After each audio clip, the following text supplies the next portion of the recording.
सन 2019 मध्ये सुप्रीम कोर्टाच्या जजमेंट नंतर अयोध्या येथे राम मंदिर बांधण्यात आलेले आहे आणि गर्भगृहाचे काम पूर्ण झाल्यामुळे आता 22 जानेवारी रोजी त्या ठिकाणी प्रभू रामचंद्रांच्या मूर्तीची प्राणप्रतिष्ठा होणार आहे। हा उत्सवाचा सण संपूर्ण भारतामध्ये आहे आणि भारतामध्ये एक हिंदू सणाच्या प्रकारे म्हणजे दिवाळीसारखा हा सण साजरा होणार आहे।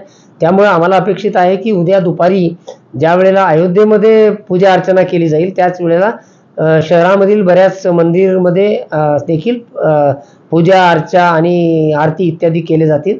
त्या ठिकाणी मोठ्या प्रमाणावर हिंदू बांधव जमतील आणि एका सणाच्या सारखं उत्सवाच्या सारखं वातावरण असल्यामुळे गर्दी थोडी मोठ्या प्रमाणात होईल अशी मला अपेक्षा आहे। परंतु गावातील वातावरण खूप चांगलं आहे।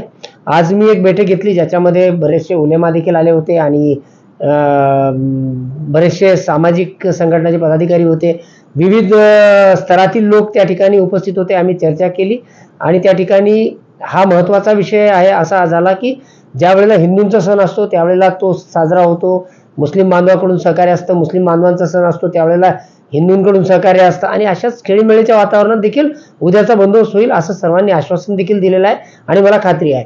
आता पोलिसांची तयारी म्हणून आम्ही प्रत्येक पोलिसांच्या हद्दीमध्ये 3-3, 4-4 फिक्स पॉईंट जे स्ट्रॉंग पॉईंट राहतील ते ठेवलेले आहे।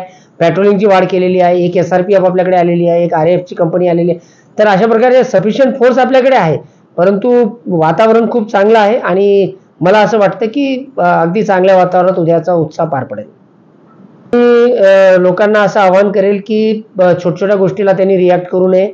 जर कुठे काही त्यांना अप्रिय घटनेबद्दल किंवा चुकीच्या गोष्टीबद्दल पोस्ट मीडियावर व्हायरल होत असेल किंवा असा काही प्रकार आढळल्यास ते कृपया 112 पोलीस नंबर आहे त्याच्यावर त्यांनी संपर्क करावा।